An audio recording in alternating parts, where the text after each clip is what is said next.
सभी शिक्षक साथियों और अभिभावकों को नमस्कार। आज आप लाए हैं भाई SCRT कक्षा 5वीं। विषय है EVS झरोखा। पाठ है 16 आन्या की डायरी। आन्या की डायरी के बारे में पढ़ेंगे भाई। चुन्नू मुन्नू आज बटले हो जो सारे हरिकेश कापड़ो यूट्यूब चैनल पर सबका स्वागत है। और भाई पाठ शुरू होने का पहला आह्वान है कि पहली से लेकर 5वीं तक का सारा सिलेबस मिलेगा। लाइक शेयर सब्सक्राइब जरूर करें। मेरी डायरी मेरी सहेली, मेरी डायरी मेरी सहेली। मैं हूँ आन्या और यह है मेरी डायरी, मेरी सबसे प्यारी सहेली। तो भाई आन्या छोरी सया और अपनी डायरी तय प्यार करे से। इसमें इसने बहुत बढ़िया बढ़िया यादाश्त भर रखी हैं, लिख रखी से। और उनने या दोबारा दुरावे से याद करे से उन दिना ने, पिछले बाता ने। बचपन से ही मुझे नई नई जगहों पर घूमना, वहाँ के घरों को बारीकी से देखना समझना बहुत भाता है। ये घर कैसे, कब और क्यों बने, इन सब सवालों के जवाब ढूंढकर मैं अपनी डायरी में लिखती जाती हूँ। घरों को देखने समझने के इसी शौक ने मुझे आर्किटेक्ट बनाने का सपना दिखाया। आओ तुम भी पढ़ो मेरी डायरी के कुछ पन्ने। ले भाई चुनु मुनुओ नरे नरे डाल के घरों से और वह डायरी में लिख रखे हैं इसने सारे। और आर्किटेक्ट वह नक्शा नवीस जो घर का नक्शा बनाया करा है, कितना लंबा कितना चौड़ा, कितनी नींव खुदेगी भाई, कितनी बैठक लेनी है, गैलरी या फिर अपना रसोई बाथरूम मंदिर, जो भी अपने घर में अलग अलग कमरे हुए से उनके आकार अलग अलग हुए हैं। यह चीज़ बनाने खातर नक्शा बना कर है आर्किटेक्ट यानी कि नक्शा नवीस। और इसका भी सपना है नक्शा नवीस बनाने का। तो इसने डायरी में लिख रखी है सारी बात, किसे किसे घर हुआ से। पढ़ा भाई इनकी डायरी के बारे में। हाँ जी सर जी, पहले कुछ प्रश्न आ रहे हैं। अच्छा अब बताओ है भाई। देखो, जब तुम किसी नई जगह पर घूमने जाते हो तो तुम्हें वहाँ क्या क्या देखना अच्छा लगता है? मुझे वहाँ के घर, पेड़ पौधे, कैसे कैसे यातायात के साधन है, क्या पहनते हैं, क्या खाते हैं, मुझे ये सब देखना अच्छा लगता है। तुम्हारे मन में उस जगह से संबंधित किस तरह के प्रश्न उठते हैं? ये लोग ऐसे घरों में क्यों रहते हैं, ये लोग ऐसे घर क्यों बनाते हैं, गांव का सरपंच स्वच्छता का ध्यान क्यों नहीं दे रहा, यह गांव किसने बसाया, ये सब देखना मुझे अच्छा लगता है। ये प्रश्न आपके मन में उठते हैं किसी जगह से संबंधित है। क्या तुम अपने अनुभवों को कहीं लिखते हो? हाँ जी लिखते हैं, लेकिन उसमें डायरी में नहीं लिखते, मन में बस ये याद रखती हूँ कि बस ये बात तो याद रखनी है। भाई मन में याद रखने से तो नहीं रहेंगी सारी बातें, याद भूल जाओगे। कहीं पर भी जाते हो तो अपने मन में लिखने की बजाय डायरी में, कॉपी में, अभ्यास पुस्तिका में कहीं न कहीं नोट कर लिया करो ऐसी बातें, ताकि वो जीवन में अनुभव काम आ सके। आगे है भाई 16 मार्च 2010 मौसिनराम मेघालय की बात करांगे आप ही भाई। आज सुबह से ही कितनी तेज वर्षा हो रही है। यह तेज हवा की आवाज़ लगता है मुझे बहरा कर देगी।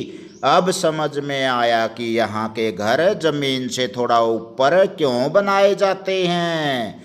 और भाई एक यह भी जानो लिख क्या है नीला खाना में, विश्व में सबसे अधिक वर्षा मौसिनराम में होती है। यहाँ की औसत वार्षिक वर्षा लगभग 11,873 मिलीमीटर है। तो प्यारे बच्चों, विश्व में रिकॉर्ड है। यू जीके का प्रश्न बन गया सामान्य ज्ञान का। और ज़्यादा से ज़्यादा सामान्य ज्ञान बढ़ानी है तो हरिकेश कापड़ो यूट्यूब चैनल पर भी से एंड सवाल दे रखे हैं बहुत ज़्यादा। आगे है भाई, अगर ये घर भी हमारे घरों की तरह होते तो अब तक ये पानी और बरसाती कीड़ों से भर जाते। यहाँ के घरों की छतें भी कुछ अलग ही हैं। ऐसा लगता है मानो किसी ने नाव उल्टी करके रख दी हो। वैसे ये छतें बनी तो लकड़ी और बांस से ही हैं, जो यहाँ आसानी से मिल जाते हैं। पूरे घर में बस एक ही पोशाई यानी कि रोशनदान नुमा खिड़की है और आमने सामने हैं दो दरवाजे। शायद तेज हवा, बारिश और भूकंप से बचने के लिए घर के ऊपर घास फूस और बांस की एक और छत बनी हुई दिखती है। तो पता करो और लिखो भाई, क्या बारिश के मौसम में तुम्हें अपने आसपास कुछ अलग तरह के कीड़े दिखाई देते हैं जो गर्मी या सर्दी में नहीं दिखते? कौन कौन से होते हैं ऐसे कीड़े? हाँ जी, टिड्डे, केंचुए, कभी कभी सांप, पतंगे, ड्रैगन फ्लाई आदि। और मच्छर वगैरह भी बहुत ज़्यादा होते हैं। वर्षा ऋतु के मौसम में तो सारे कीड़े मकोड़े पैदा हो जाए हैं। क्यों? नम्रता ज़्यादा हुआ है वातावरण में और ज़्यादा आर्द्रता होगी, नमी होगी ज़्यादा से ज़्यादा, मतलब अगर गीलापन होगा तो सभी कीड़े मकोड़े उसमें पैदा होते हैं, भिन भिनाते हैं, बाहर निकल आते हैं।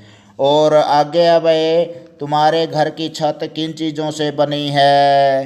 मेरे घर की छत रेती, बजरी, सीमेंट, क्रशर आदि से बनी हुई है। रोड़ी, बजरी, कंक्रीट आदि से बनी हुई है। ईंट वगैरह भी लगी हुई हैं छत में। अपने घर की छत व मौसीनरम के घरों की छत की तुलना करो। हमारे यहाँ घर जमीन से ऊपर उठे नहीं, लेकिन मौसीनरम की ओर जो घर हैं जमीन से ऊपर उठे होते हैं। मौसीनरम के घर की ओर बांस लकड़ी से बने होते हैं, लेकिन हमारे घर की छतें सीमेंट, रेती, बजरी, क्रशर आदि चीजों से बनी होती हैं। बहुत बढ़िया भाई। मौसीनरम यानी कि मेघालय की बात चल रही है, क्योंकि वहाँ पर ऐसे कीड़े वगैरह या बहुत ज़्यादा बरसात होने के कारण पानी बहुत ज़्यादा भर गया है, तो इस कारण से ये चीज़ें अलगाव में होती हैं। हमारे और वहाँ की छतों के फ़र्क होते हैं। अत्यधिक वर्षा वाले क्षेत्रों में घर जमीन से थोड़ा ऊपर क्यों बनाए जाते हैं? क्योंकि जब बारिश होती है, जो बरसाती है वो पानी के सहारे घरों में आ जाते हैं। जो बरसाती कीड़े हैं उनसे बचने के लिए जमीन से ऊपर घर बनाए जाते हैं। जमीन से ऊपर घर क्यों ऐसा भाई? क्योंकि कीड़े मकोड़े उसमें नहीं चढ़न पावे, बहुत ऊंचा हुआ से। और आमने सामने दो दरवाजे हुआ से, ताकि हवा आती है, बरसात आती है तो आर पार में कोई दिक्कत ना हो, हवा में छत उड़े नहीं। चर्चा करो भाई, मौसीनरम के घरों में दरवाजे आमने सामने क्यों बनाए जाते होंगे? वहाँ तेज हवा चलती है, आमने सामने वाले दरवाजे हवा आसान रास्ता छोड़ते हैं। तो भाई आमने सामने के दरवाजे हवा आर पार होने में दिक्कत नहीं होती। इस तरह से छतों को कोई नुकसान नहीं होने पाता। खिड़कियां न होने से क्या फायदा होता होगा? कीड़े, सांप, कीट पतंगे घर में न आ सकेंगे। भाई जैस जगह जगह सुराख होंगे, मोरी, आड़ी, खिड़की, तो स्त्रियां तो फिर बहुत ज़्यादा कीड़े मकोड़े भीतर बढ़ जाएंगे अपना। तो एक के खिड़की छोड़ी जावा सर, रोशनदान नुमा, वो भी छोटी सी।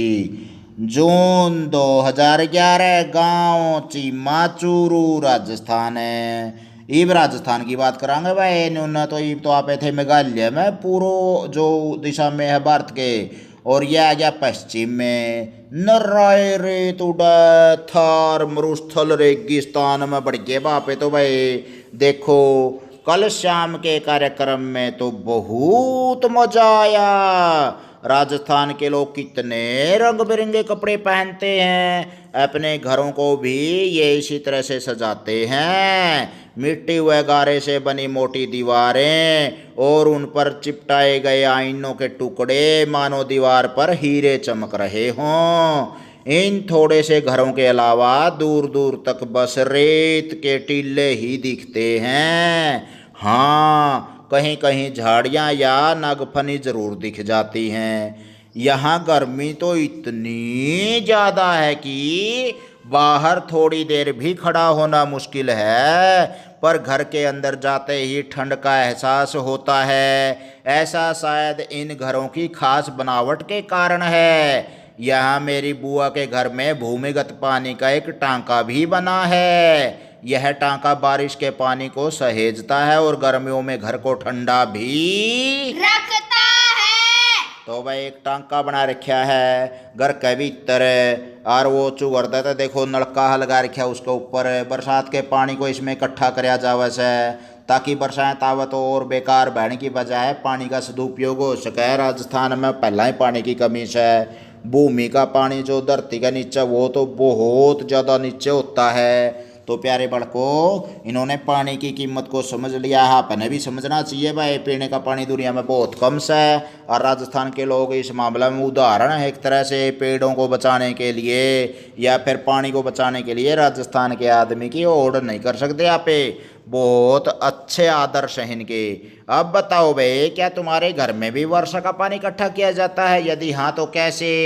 हाँ जी, किया जाता है। टैंकर बनवा रखा है। टैंकर बनवा रखा है। बरसात का पानी उसका मैं है जैसे बचत हो, जो है भाई पानी की सदुपयोग हो, जो उसका बेकार बहता है। नहीं तो नालिया में शिवरा में जाओगा और खड्डिया में जाओगा और इस तरह वो फिर बेकार में व्यर्थ में जाओगा।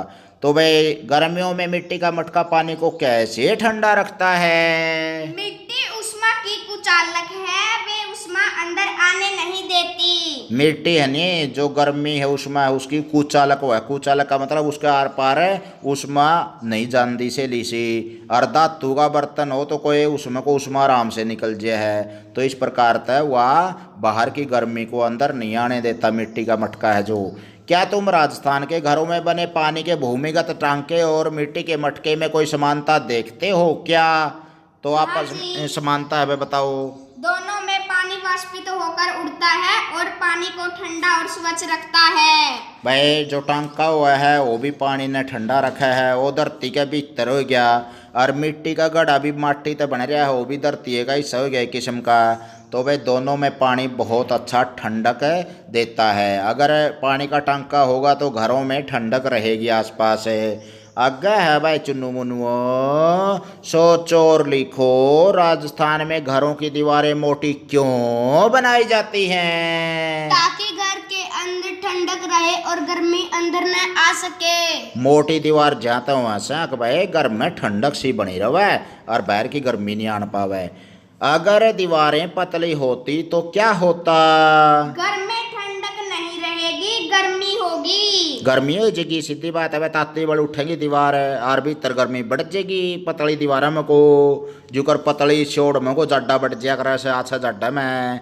राजस्थान में हरियाली कम क्यों होती है? क्योंकि वहाँ वर्षा कम होती है। क्योंकि ओड़ा बरसात कम हो है, जहाँ तक हरियाली कम होगी। बरसात ज़्यादा होगी तो हरियाली ज़्यादा होगी, सीधी सी बात से दो हरफी। ऐसा करो, भारत के नक्शे में राजस्थान को पहचानो। ले भाई भारत का नक्शा देख के ना, और उसमें पश्चिम दिशा में पंजाब हरियाणा के नीचे, गुजरात के ऊपर है, पाकिस्तान के कड़लागा से कांध के कांध है। और भाई उसमें सबसे बड़ा राज्य मिलेगा थार मरुस्थल से, वो राजस्थान से पहचान लोगे भाई? हाँ जी। ले भाई आड़े की यात्रा बतेरी कर ली आपने? सर जी, एक सीधी सी बात से पिछान खातर नु देख लियो, सबसे बड़ा राज्य कौन सा है? सबसे बड़ा राज्य है राजस्थान, वो पहचान लो भाई। राजस्थान में मरुस्थल है थार और पश्चिम सी दिशा में से हरियाणा का तड़े से बचले। आगे है भाई आप चलांगे ये जमा ठंड में छोड़ ओढ़ लो पहला है, कदे खाम खाए हुए चल पड़ो बाया की बुकले हो जाओगे। ओड़ा जमा जाड़ी कंबल लाग जाएगी, इतनी ठंड में रह जाऊंगा तमने।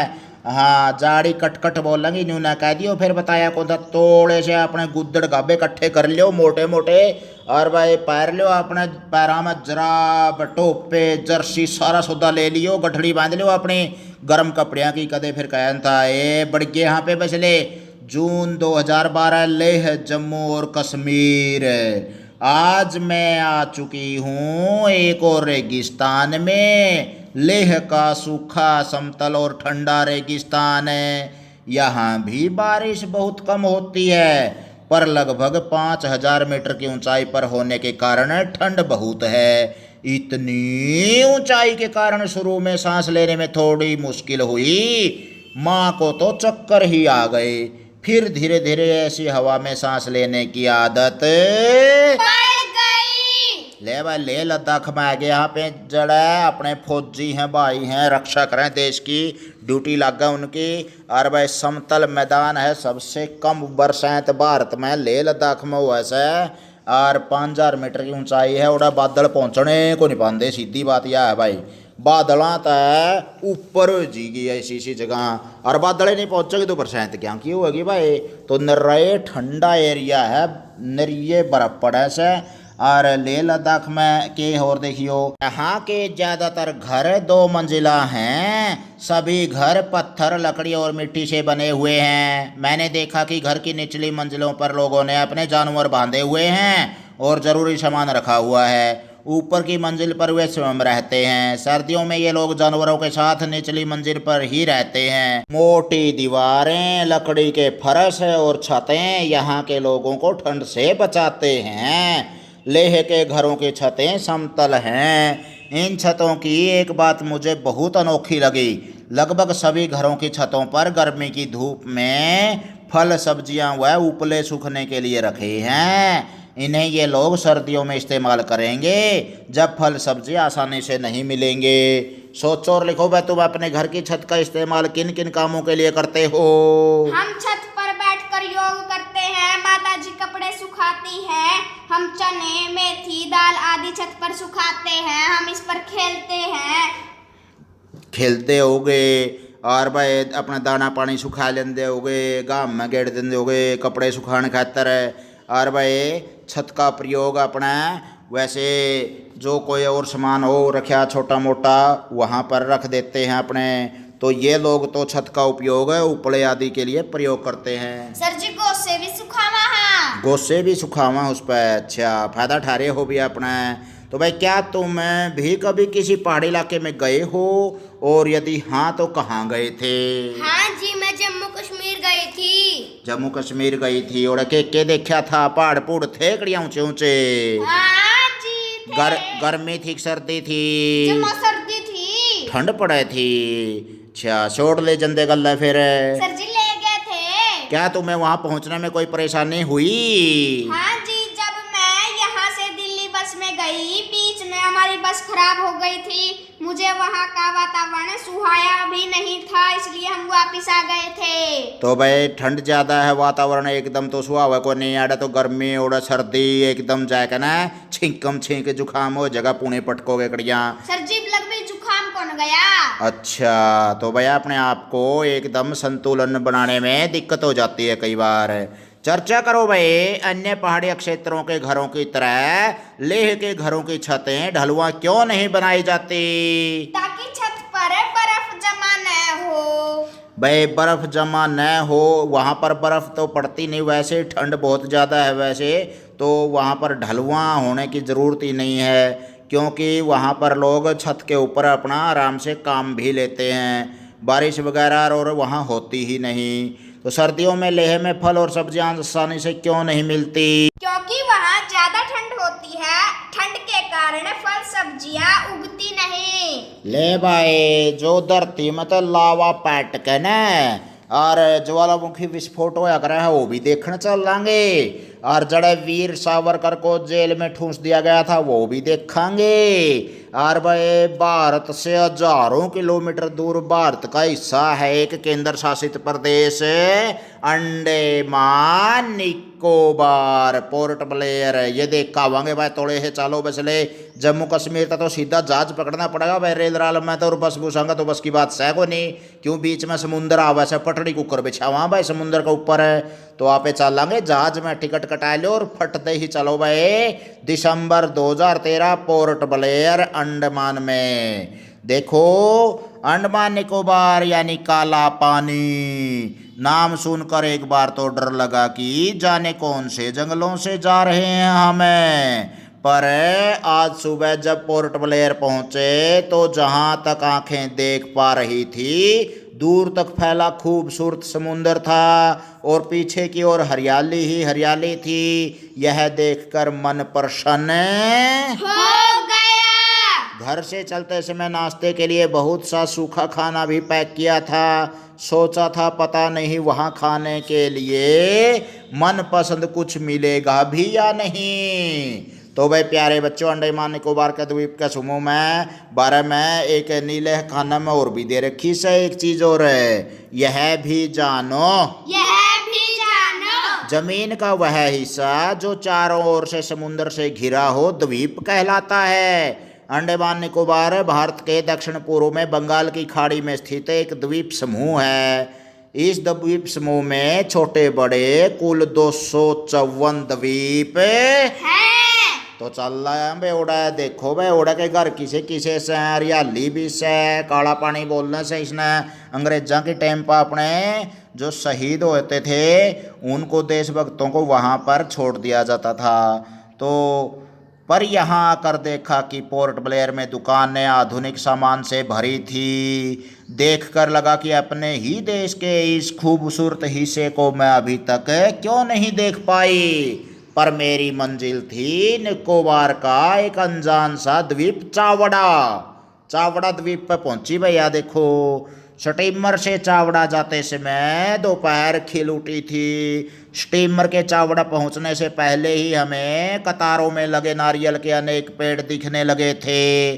किनारे से थोड़ा सा आगे जाने पर सूखी मिट्टी पर बनी थी निकोबारी लोगों की बस्ती। निकोबार में रहने वाले लोगों की बस्ती थी भैया। देख लो भाई, चावड़ा पे पहुंची है स्टीमर के द्वारा। जो मोटर की किश्ती हो ऐसा वो स्टीमर बोल जा कर उसने।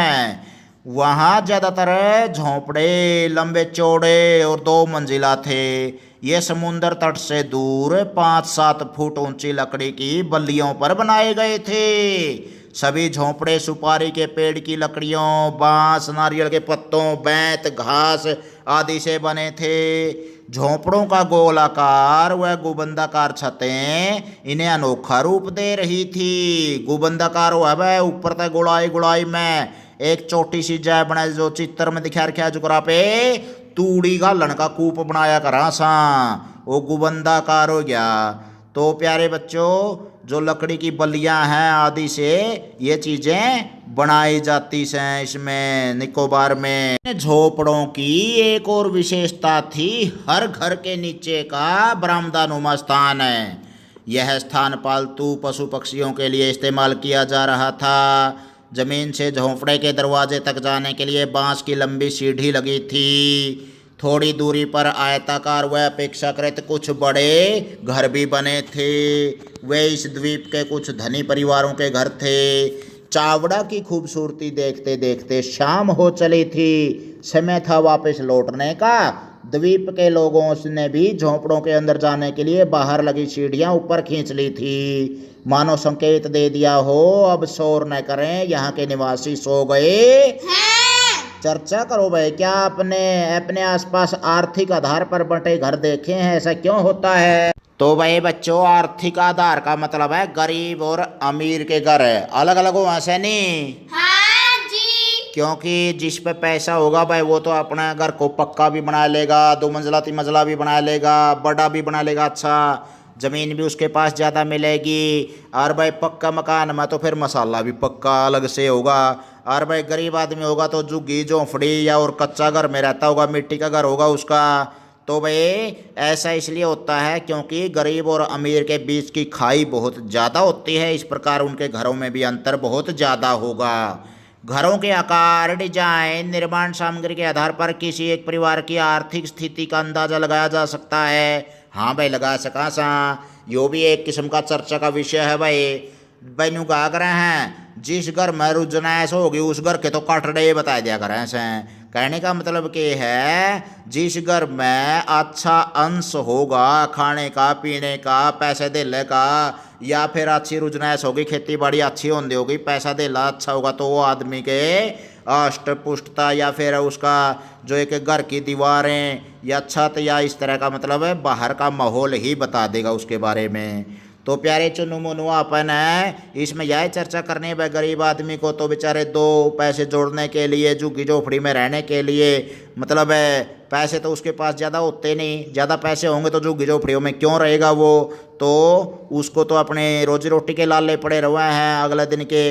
तो इस तरह से हमें कम और ज़्यादा आमदनी वाले लोगों के बारे में जो भवनों का मकान है, डिजाइन है, आकार है, निर्माण सामग्री है, इसके आधार पर आप अंदाज़ा लगा इसका सा। सोचो और लिखो भाई, तुम्हारे घर को बनाने में लकड़ी का इस्तेमाल कहाँ कहाँ हुआ है? खिड़कियां बनाने में, दरवाजे, लकड़ी की अलमारी आदि चीजें बनाने में हुआ है। क्या तुम्हारे घर में पशु हैं? यदि हाँ तो तुम उन्हें कहाँ रखते हो? हाँ जी है, उसे हम बाड़े में रखते हैं। गड्डी में, बाड़ा में, घेर में बांधा सा भाई, और उड़ा गमैन बना रखी है चारा काटने की मशीन से अपने, और तूड़ी वाला न्यारी चीज जगह बना रखे हैं, तो अपने तो उसमें पशुओं को रख लेते हैं। और भाई तुमने पढ़ा कि निकोबार के लोग सांकेतिक रूप से रात को सीढ़ियाँ ऊपर खींच लेते हैं। तुम ऐसा संकेत कैसे देते हो? हम घर की सारी रोशनियां बंद कर देते हैं। सारी जो ट्यूबलाइटें होती हैं और दीवा बत्ती बंद करके ना सो जाए, तो इसका संकेत ये हो गया अकबर यहाँ पे सोने जा रहे हैं, हम हमने टोकियो ना छेड़ियो ना अपना, तो हमें भी बढ़ जो गुदड़िया में। अगर भाई अलग अलग स्थानों पर बने ये कई तरह के घर हमें बहुत सी बातें बताते हैं। सबसे ज़रूरी बात है, घर या बसेरा लोगों की ज़रूरतों और मौसम के अनुसार ही बनाया जाता है। मकान बनाने में लोग उन्हीं चीज़ों का प्रयोग करते हैं जो उन्हें आसानी से आसपास ही मिल जाती हैं। मकान का छोटा या बड़ा होना हमारी आर्थिक स्थिति और इच्छा पर निर्भर करता है, पर यदि किसी के पास जमा पूंजी हो ही नहीं तो मकान बनाना संभव नहीं हो पाता। शायद इसलिए कुछ लोग फुटपाथ पर या सड़कों पर भी रहते है। पता करो और लिखो, सड़क के किनारे रहने वाले लोगों के बारे में पता करो भाई, क्या उनके रहने के स्थान के आसपास शौचालय हैं? ना जी। कोई नहीं होंगे भाई, मैं तो अपना कड़िया सवेरे उठा है और कुरड़ियाँ काने खुला मैं बगलिया से, क्या उनके पास मनोरंजन के साधन हैं? ना जी को नहीं। के हो या थोड़ा ही बहुत, कोई बेचारा जैसे कोई गडरिया वगैरह है रो रहे, वो रेडिया राडिया रख दे होंगे सर तो जी जमा सस्ता रेडियो रखा है। वे खाना कहाँ बनाते हैं भाई? सर जी वे चूल्हे अपने साथ रखते हैं। अपने चूल्हे अपने गला रखा है माटी मोटी के लो ला के जो भी हैं, और अपना गड्ढा में लेवा हैं और आगे चल पड़े हैं। या फिर बिल्कुल अति गरीबी में एक जगह पर जो रहते हैं वो भी अपना मिट्टी माटी से और चूल्हे बना लेते हैं भाई। तो तुम्हारे अनुसार उनका जीवन सुरक्षित है या असुरक्षित? क्यों असुरक्षित है? क्योंकि अगर सड़क चौड़ी करने लग जाए तो उनका घर टूट जाएगा, बड़े साधन हनी टक्कर मार देंगे उनका घर के। भाई उनके घर असुरक्षित हैं क्योंकि फुटपाथ आदि पर रहते हैं, कच्चे घर होते हैं उनके रहने के, या फिर खुले में ऐसे रहेंगे तो बरसात आदि में उनके घर बह जाते हैं। तो भाई असुरक्षा ही असुरक्षा है, चाहे साधनों के बारे में हो या फिर बरसात आदि की समस्या हो, उनके साथ दिक्कत ही दिखते हैं। या फिर कीड़े मकोड़े, जो जंगली जानवर, सभी प्रकार का नुकसान उन्हें हो सकता है। और चोर आदि जो भी है उनके घर में असल तो कि में होंदा को नहीं हुआ है, तो वो भी असुरक्षित रहा है, एक तंबू में कड़े ताले लांदे फिरेंगे बेचारे। तो भाई सरकार द्वारा बेघर लोगों के लिए रैन बसेरों की व्यवस्था की जाती है जिनमें सारी ज़रूरी सुविधाएं दी जाती हैं। पता लगाओ तुम्हारे आसपास रैन बसेरा कहाँ है? सर जी एक तो खाली प्लाट में है, खेता में भी है। तो थोड़ा बहुत सरकार अपनी तरफ से रैन बसेरे बनावा है भाई, अपना जो उचाना में है या गांव में है आसपास है, मैंने देखे हैं प्यारे बच्चों, जो गडरिया लोहार लोग होते हैं, गाड़ी लोहार वाले, और वो अपने अपने घर सरकार उनको दे रही है, अलग से कॉलोनी उनकी बना दी है और उन लोगों को वहाँ पर रहने के लिए सुविधा प्रदान की गई है। क्या लोग रैन बसेरों का उपयोग कर पा रहे हैं? हाँ जी कर पा रहे हैं भाई उनका खातर तो वो ताजमहल के समान है, एक किस्म का सरकार ने बना कर दे दिया। जब यदि तुम थोड़ा और सोचोगे तो जानोगे कि उपलब्ध जमीन के आधार पर भी मकान छोटे या बड़े हो सकते हैं। इसलिए प्राय गांव में मकान बड़े और शहरों में छोटे होते हैं। दिल्ली, मुंबई, कोलकाता, चेन्नई जैसे महानगरों में तो उपलब्ध जमीन और भी कम होती है, इसलिए वहाँ ज़्यादातर बहुमंजिलिया इमारतें बनाई जाती हैं। एक आखिरी बात, घर कैसा भी हो, छोटा या बड़ा, कच्चा या पक्का, अपना घर सभी को बहुत प्यारा होता है। आपको भी अपना घर अच्छा लगता है ना? हाँ जी सही कहा करें भाई, अपना घर अरे तो प्यारा लगा मंदिर के समान, और दूसरे का घर थूकन का भी डर कहा करें से। तो प्यारे बच्चों, चुनु मुनुआ अपना घर को मंदिर के समान रखना चाहिए। अपन किसी भी दीवार को, खिवाड़ को, खिड़की को, जंगले को नुकसान नहीं पहुंचाना चाहिए। छत आदि पर चढ़ के देखना चाहिए भाई कोई अड़ंगा बड़ंगा तो नहीं पड़ा, कदे पानी ठहर जाए, चून लग जाए, और भाई अपने घर में लिपा पोती तय सजावट तय अपने संभालापन जरूर करनी चाहिए। बता मैं 9-10 बिलात के हो रहे हो, इब छोटे को निरा रे बालक था मैं, और तमने न्यू सोचना चाहिए कि भाई अपना घर तो मंदिर के समान है, संभाल कर रखा कि में भी चीज़ टूटन फूटन नहीं पावे, बिजली के तार हैं अच्छी तरह से व्यवस्थित हों, रसोई गैस है या कुछ और सामान जहाँ रखा है उसको अच्छी तरह से सजा संवार कर कूड़ा खोदरा ना अपना किसी भी प्रकार का कीड़ा मकोड़ा बिल या टूट फूट उसके अंदर ना हो, और उसको अच्छी तरह से संवार कर रखोगे ना अपने घर को। हाँ जी। आओ ये भी करें,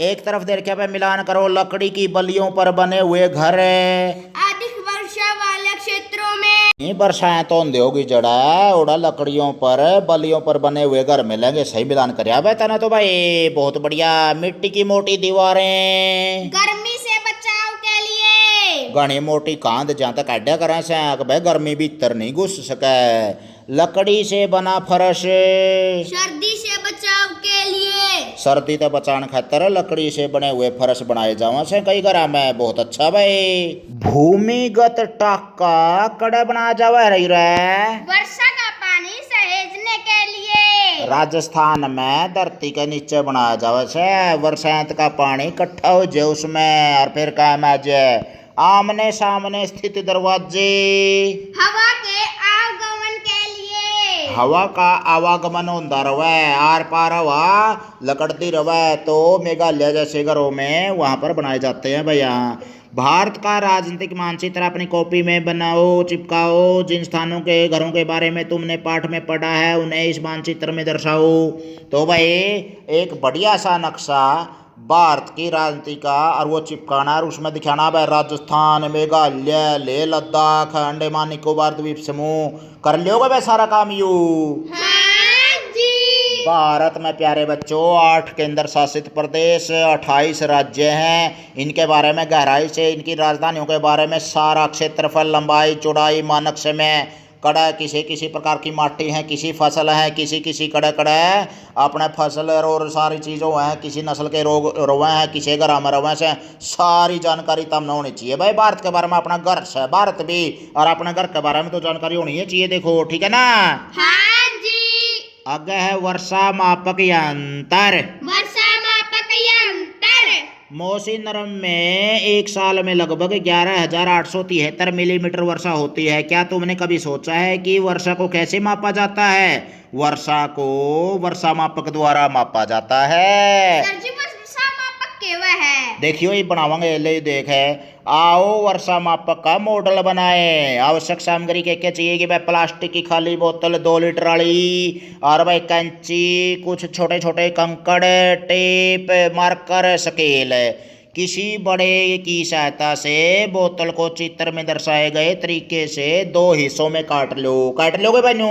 हाँ जी। ऊपर तक काट लिया और वो फिर उल्टा रख दिया उसका मैं, वो ऊपर वाला हिस्सा था उल्टा करके रख देंगे तो आगे देखो ऊपर वाले हिस्से को बोतल के नीचे हिस्से पर उल्टा करके रखो, नीचे वाले हिस्से में कंकड़ डालो ताकि बोतल अपनी जगह से न हिले। भाई आंधी में मी में उड़ा को नहीं या बैल में उड़ा को नहीं, बोतल जाता कंकड़ डाल दी इसमें।